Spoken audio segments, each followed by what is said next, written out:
So, best you can tell, what happened on that sideline in MetLife yesterday with the Bucs and Brown? Well, I mean, I've sort of tried to piece it together as best I can. I don't know exactly what the conversation that, Bruce Arians and Antonio Brown had on the sideline. I can tell you that Arians was asking him what was wrong. Is something wrong with you? And I don't know what Antonio Brown's response was. We know that it wasn't an injury, according to Bruce Arians. They obviously have a process for that, where you go to a trainer, and the trainer will tell the coach if you're out.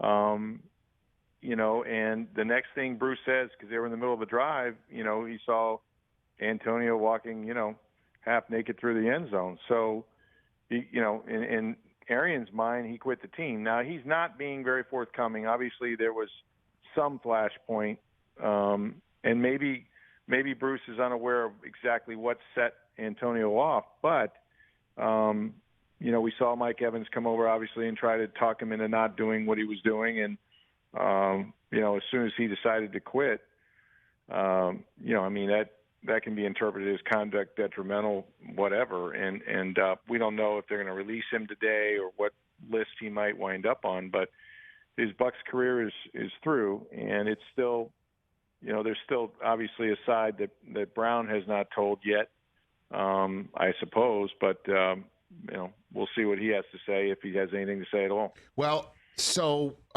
lots of questions, because based on Brady's response to it, and calling for compassion, and also a call for Brown getting the help that he needs, along with the reaction that Brown had, whatever the blow up was, on a sideline for a team that kept him despite the fake vaccination card that he handed in a story that you broke a few weeks ago, means there had to have been something going on behind the scenes. There had to have been something that we don't know about. Is there any sense that you can give us about what that something may be?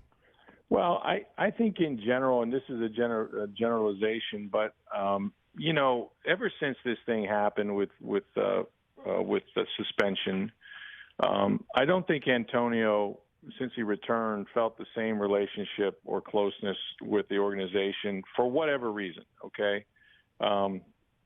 Maybe that was because, I don't know that the Bucs are at fault here. I don't know how to quantify that, because that's Antonio's perception, but he definitely had a streak to him. We talked to him after the game, when he had the 10 catches for 101 yards at Carolina, his first game back. And he was paranoid. He was sort of accusatory. I don't know who he was directing it at, the media. He said people were trying to frame him. They talked about drama and all this sort of thing. But there was a general sense, I think, among the team that he believed that something had changed, right? That they, he had the suspension. I don't know what he expected the Bucs to do about it. He got 3 games, not 6, not 8. He continued to work out and rehab his ankle at the facility. But, this guy, he's sort of a time bomb, Rich. He's done this to every place he's ever been. I don't know what his issues are. Before he rejoined this team, it was, anger management and Tony Robbins and I'm a change, all this stuff. I think Tom Brady really wanted him. I think Tom really cares about him. I think that's why Tom said what he said. I don't know if Tom has any particular reasons to be worried about AB in the short term, but yeah, it's just, I guess it was inevitable, but I do think that Brown, according to some people I've talked to, just felt like, things had changed when he got back from his suspension. Things had changed.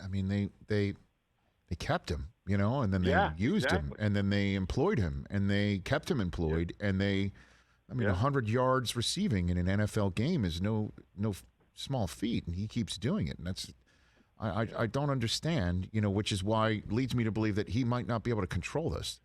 And so, and then you see him that with his bag, and he's waiting for a driver who becomes famous because, they post it out there, and he doesn't seem to care that that he has a Hall of Fame career in front of him and can live out his days as a Hall of Fame athlete as opposed to some guy who reacts in a manner that makes other people famous for 15 minutes. It just makes no sense to me, Rick.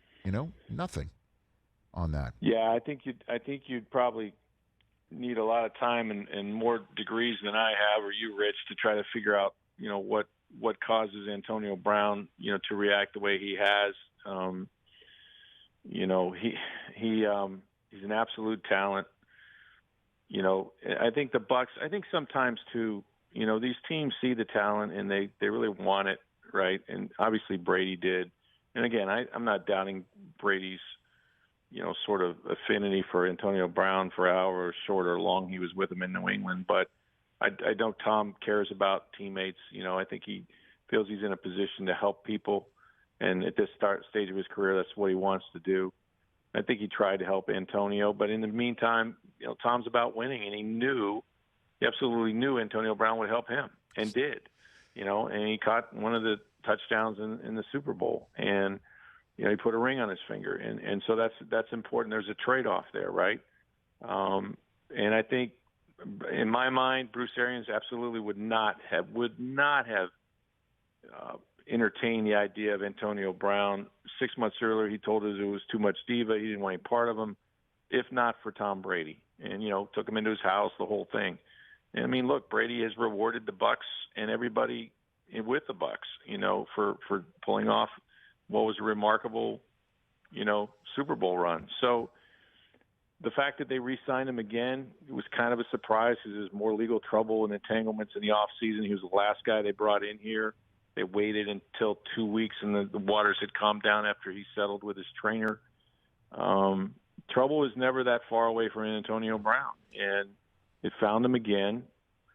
They took some shots for standing by the guy, Bruce in particular, and it came back to bite him. And, why are any of us surprised? I don't know his issues. He seems very selfish to me at times. He certainly, he didn't help Tom Brady. I mean, here's Brady sticking his neck out for him, and they're trailing in a game by 14. He decides he don't want to play.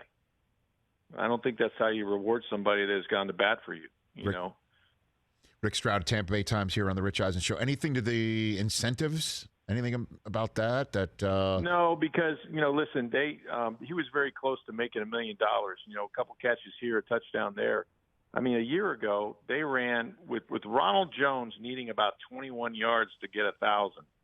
They ran at the end of the final game of the regular season 2 or 3 pop passes. You know what those are? You just go in motion and essentially a glorified frontal handoff, but in the air, which counts as a reception. They ran 2 or 3 of those to get him $250,000 at the end of a game. I can't believe for a second that you're going to do that as an organization and then, say, well, we don't want him. We're not going to play him as much because we don't want him to make $1 million. Nah, that clearly wasn't the case. And anybody that suggests that is kind of reaching. That much I can assure you.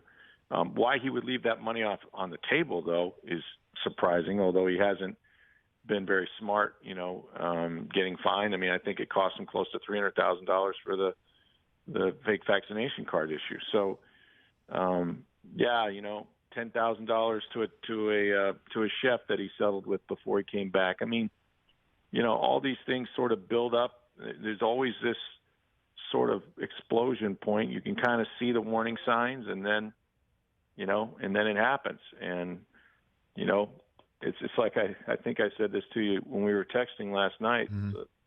One of my favorite phrases is that, you can lay down on hay and you may get 8 hours sleep, but you're going to wake up scratching, and I think the Bucs are itching pretty good today. Hey, you watched all the way to the end. Thanks for that. Watch more right here.